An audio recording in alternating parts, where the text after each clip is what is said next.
Good morning, dear students. Today we are going to start our topic with another chapter, that is evolution of man. Man is included in the order primates, and man is considered as a dominant species. Why we are a dominant species? Why we are dominant over other species? Because of having some additional features, additional abilities. What are those abilities? Especially, which are those abilities?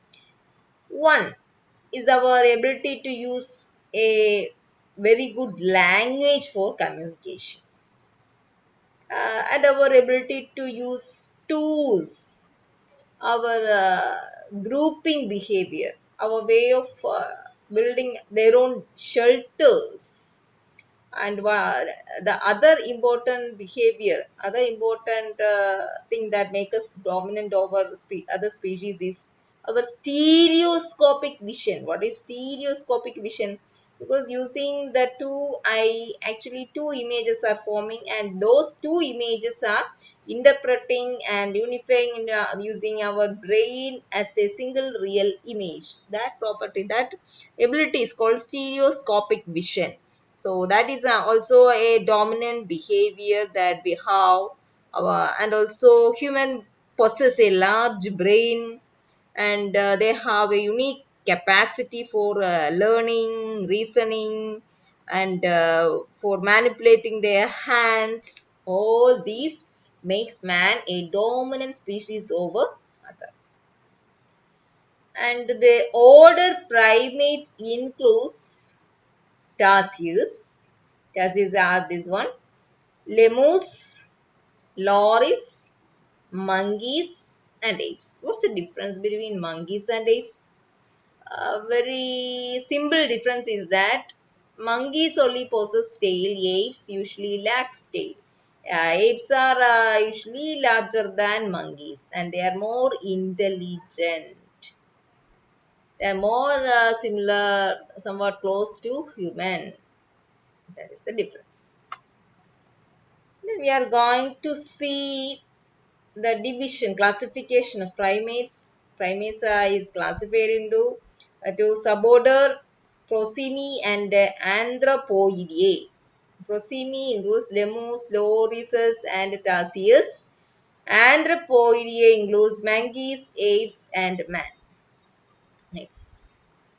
Then again there is a next is super family. Super family means a super family of human is Hominoidae, and that super family is divided into two families, that is Pongidae and Hominidae. In the Pongidae, apes are included.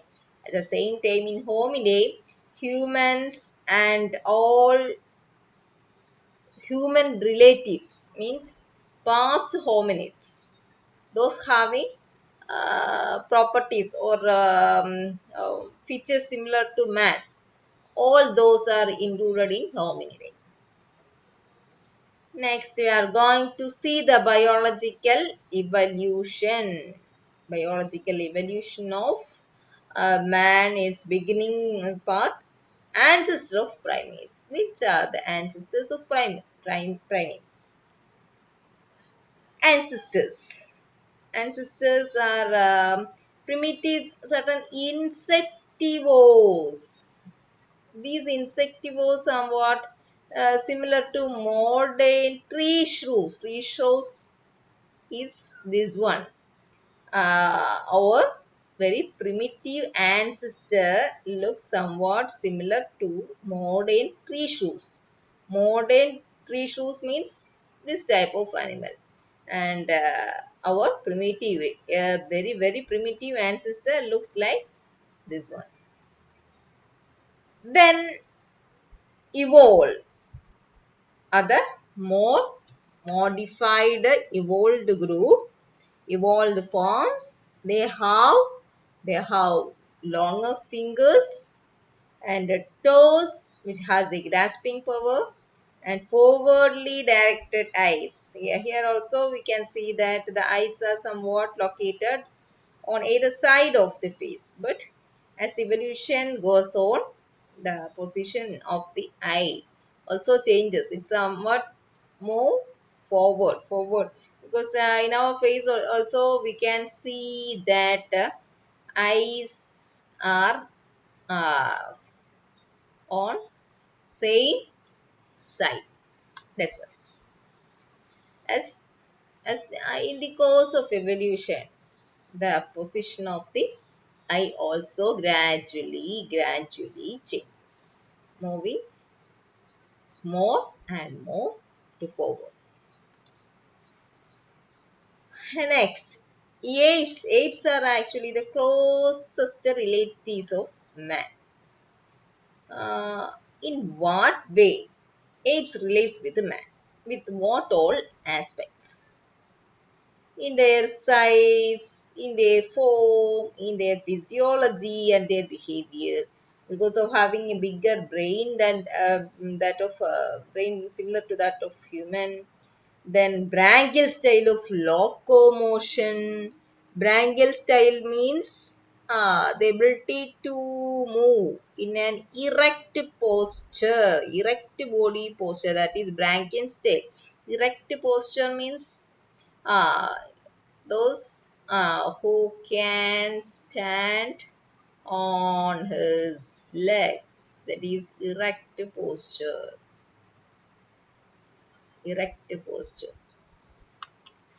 That is branchial style of locomotion, elongation of the arms. Because of all these features, apes are somewhat similar with man. And the humans are more related to chimpanzees and gorilla. Chimpanzees DNA constitution is 99% similar to that of human. And next I'm going to tell you about some books that is dealing with human evolution, written by T.A. Huxley. T.A. Huxley, his book name is Man's Place in Nature. Charles Darwin, he wrote another book that is The Descent of Man. These are the books mainly dealt with the human evolution. Then we are going to next section, that is fossil ancestors. We are going or traveling along with the fossil records of man. And these fossil records are yet not complete. There are so many gaps are there to fill. Anyway, we are going to see the fossils from the most ancient as the first one, that is Parapithecus. Parapithecus is a primitive ancestor to man, apes, and monkeys. It's a squirrel-like a primitive monkey. So it is having a tarsier-like appearance. I already shown you the tarsier, how it looks in the beginning of this section itself. So the very primitive Parapithecus looks somewhat a squirrel-like, tarsier-like appearance. And the jaw is somewhat conical jaws, conical jaws, and they converge at 33-degree angle. 33-degree here. I think here this angle is 33-degree. And there are arboreals living on trees with a opposable thumb. Opposable thumb means using the thumb. Using the thumb, it can hold. That is opposable. Opposable thumb. Next slide. Next, we are moving to next fossil, that is Propleopithecus fossil. Propleopithecus fossil. It is discovered from Fayum deposits in Egypt. From Egypt, its remnants are excavated. And this fossil is having teeth in lower jaw. So, picture is given here. And its jaws are smaller, more pointed and deep. Smaller canines. Canines, I think you know, canines means the sharp teeth that we have in almost side. It is the canines. In this, these are the canines. Then Bunodon grinders. Bunodon grinders means they are having five bulbous cusp. Cusp means depressions that is present in grinding teeth. So its grinding teeth is Bunodon. That is with the five cusp, five bulbous cusp. That is its main features. Next, we are moving to next fossil Dryopithecus. And they are the ancestors of orangutan, chimpanzee, and gorilla. It resembles some that of gibbon. Gibbon, I will show you the image of gibbon. This is gibbon.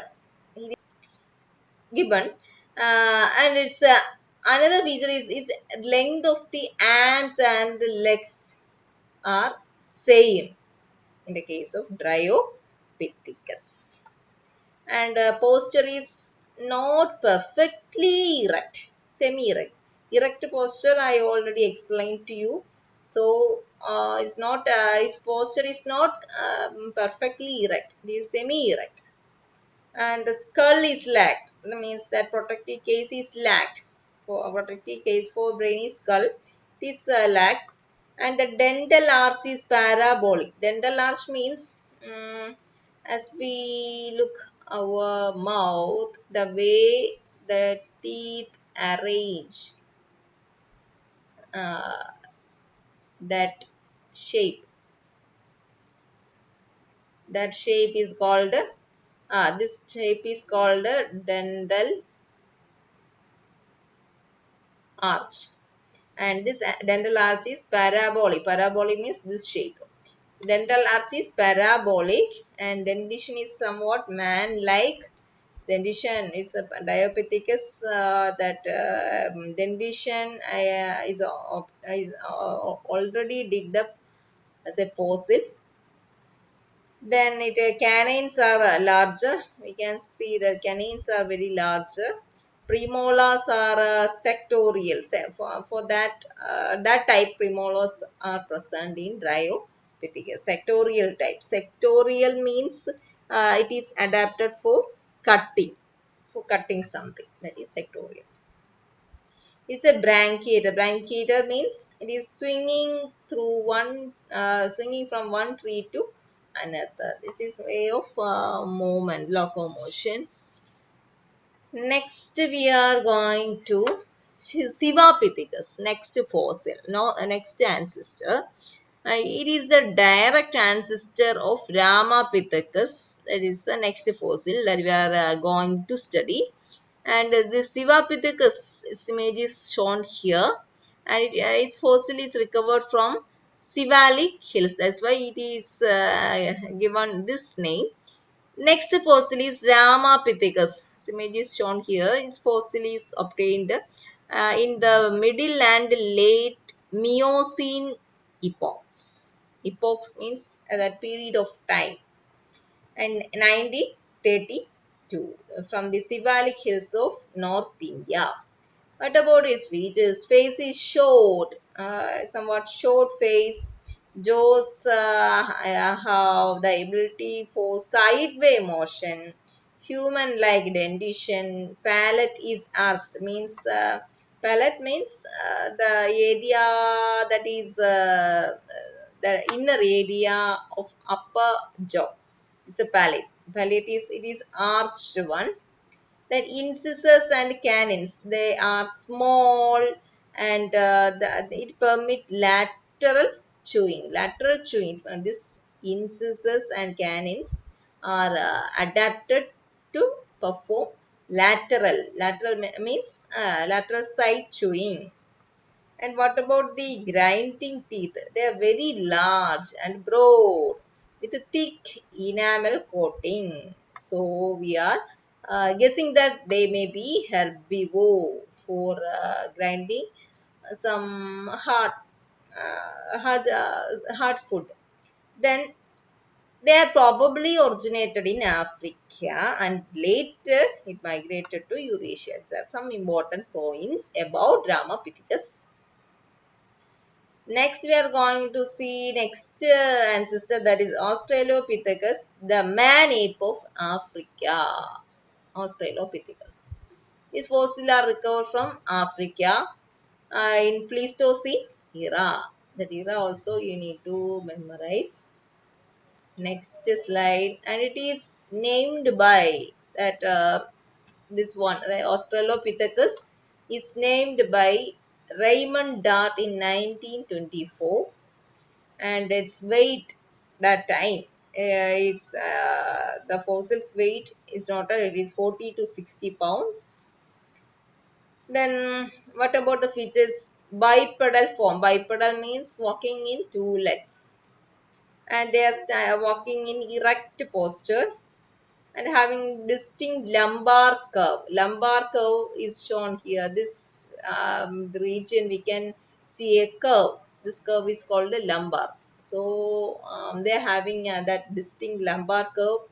Dental arch. Here I given the picture. Dental arch is parabola, and jaws and teeth are larger than modern man. They are living in groups, and one important feature, they develop the capability to use tools. It's important advancement. And in that period itself, another hominid appeared later to this one, that is Australopithecus robustus. Australopithecus robustus is another hominid that is that appeared somewhat very close to this one. This one means Ramapithecus. Sorry, Australopithecus. That is Australopithecus robustus. It's a image also shown here. Its weight is at that time it is 150 to 200 pounds. It is walking perfectly erect. Brain size is similar to ape, and is such a type of hominids, female hominids fossil also recovered during that time. It is named as Lucy.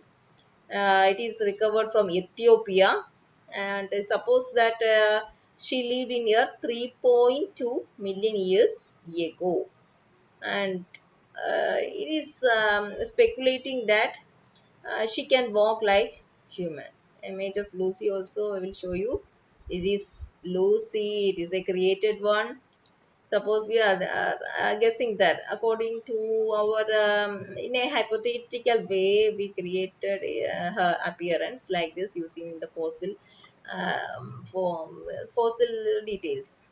Okay, that is Lucy.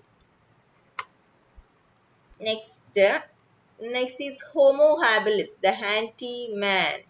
It's the next ancestor. It is also found in the time of Australopithecus. What are his features? It is also bipedal. Large brain is there, and also he is using tools. This fossil is discovered by Leakey. What is the importance of this ancestor? It in this stage, in as the evolution attained this stage, that type of man, it demonstrate expansion of brain, and also he's having human attributes like intellectual, linguistic means ability to use language, then fine manipulative skills. That also shows the advancement or development of his brain. Then certain similarities also it is showing with the whom. So, a skeletal feature is somewhat similar to Australopithecus africana, but face is less protruding. Even if it is showing some similarity to Australopithecus africana, but its face is less protruding when compared with the Australopithecus africana. Then is cranial capacity. Cranial capacity means it's a figure that we are giving in order to understand how much is the size of the brain. That is cranial capacity. That is the what is the cavity, size of the cavity in which the brain is occupying. that is a cranial capacity. I will show you its definition. It is a measure of volume of interior of the skull of vertebrates. Those who are having brain, and that volume, the volume of the cranium, is an indicator of size of the brain. It's very simple. Simply we can understand that, because by understanding cranial capacity we can understand the size of the brain, and which in turn indicates the intelligence of the organism. Indicates the intelligence of the organism. So cranial capacity is somewhat relating with intelligence of the organisms. Next, the cranial capacity. What is cranial capacity? I already explained to you. And in Homo habilis, the cranial capacity is less than the half size of that of modern human being. That means he is not that much intelligent as that of modern human. And he represents a significant step towards the human evolution. Next is Homo erectus. This picture is shown here. Is found in Africa, Southeast Asia, and China, and is suspecting that it lived during the Pleistocene period. And what about its age? It is lived over 2 million years ago, up to about 3 lakh years ago.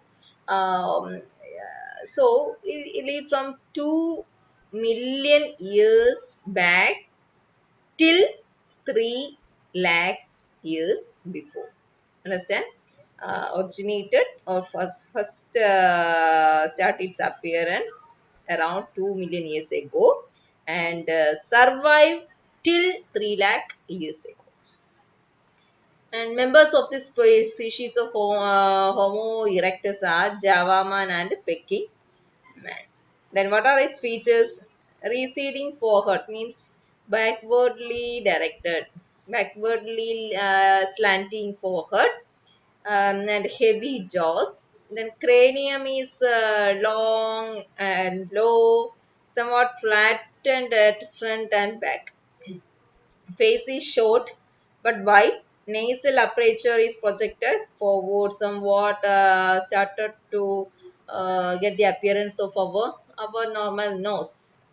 Projected forward. Pronounced brow ridges means eyebrows start to develop above the orbits. Then they are used to have 5 feet tall, normally 5 feet tall, 70 kg weight, human like skeleton. They are walking upright.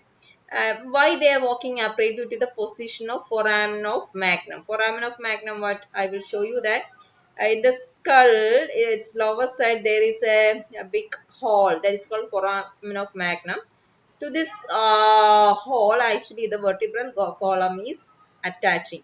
As this hole is located perfectly on the very ventral and also in the centermost region, and that is why the human being can stand erect. If it is somewhat located here, then he can't stand erect, because in the case of horse, everything, I will show you there. In those case, if that foramen of magnum is somewhat located here, the vertebral column can only be associated in this way, and that organism can only walk in 4 leg. But as in the human's case, perfectly that foramen of magnum's location is here, so vertebral column is connecting in this way, and he can stand in 2 legs. That is foramen of magnum. Then cranial capacity in the case of Homo erectus is 970 cc. It's a unit to measure the cranial capacity. Some other two important points, that is they are having start to have the behavior of living in caves, means they start to have a shelter of their own. and they started to make fire, they start to cook food, and also they used to split stones for hunting and some other purposes. Next, the Homo neanderthalensis, Neanderthal man. This is also a created figure. Fossil is obtained from Neander Valley of Germany in 1856, and he is supposed to exist 150,000 years ago, and widespread in Europe, Asia, and North America. That means their fossils are mostly obtained from these regions. Which are the features? They are closely resembles to humans, somewhat very similar to human itself.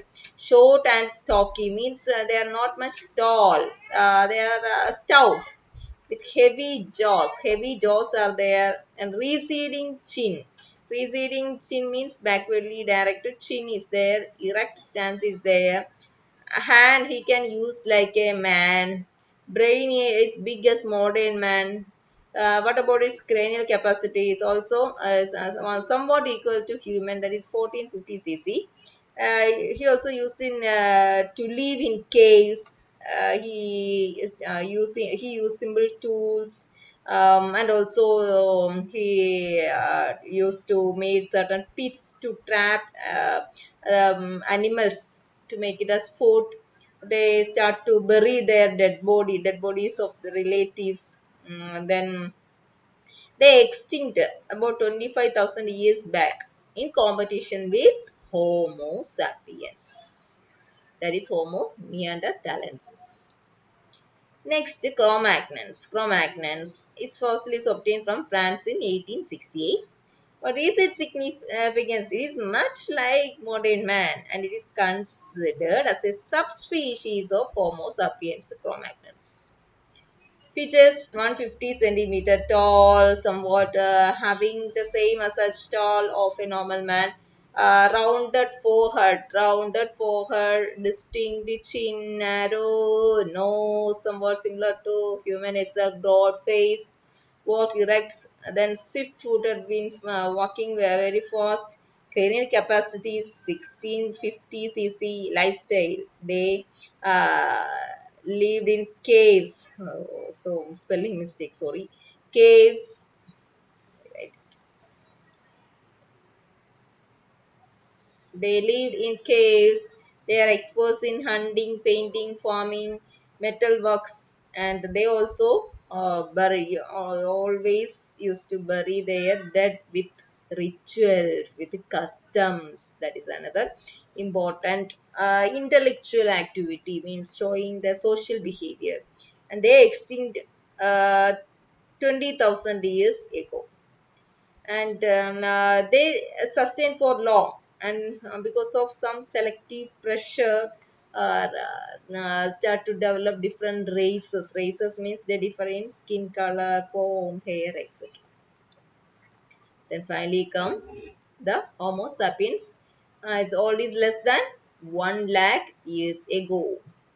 And which are the main changes happens to the ancestors of Homo sapiens? 4 lakh become 2 lakh. Feet lose the hand-like features, means um, in the initial, in very primitive ages, both legs and hands have somewhat same features. As that being evolved to human, or it's in that course, feet lose the hand-like property features, and hands become dexterous, means easily he or she can use the hand for many different tasks. Thumb become opposable, brain become more larger. These are the main important changes. Now again, as a summary, again mentioning which are the evolutionary changes happen in man. Erect posture, balancing of head on neck. Foramen of magnum also may be a reason. Then vertebral column is with the 4 curvature. I will show you those 4 curvature. First curvature here. This is the curvature here, cervical curvature. And second here, thoracic curvature. Then here again one more curvature, lumbar curvature. And here sacral curvature. And this way 4 curvatures are there. and forelimbs are shorter than hind limb. Forelimbs are shorter than hind limb. Small jaws are there and teeth also there. Dental arch shape also change to some extent. Teeth become more and more closer. Canines become shorter. Then foot turns to a sturdy support because foot become a sturdy support for walking, and then toes become shortened, and foot become arched for running every other purposes. Pelvis means bone in this region becomes short, wide and vertical. Then brain expanded, you become brain become more advanced, more developed, and also start to use tools. And again, I am once more repeating the names of all the ancestors, that is Parapithecus, Propleopithecus, Dryopithecus, Sivapithecus, Ramapithecus, Australopithecus, Homo habilis, Homo erectus, Homo neanderthalensis, Cro-Magnons, and finally Homo sapiens. With this, we finish today's section and class. Thank you.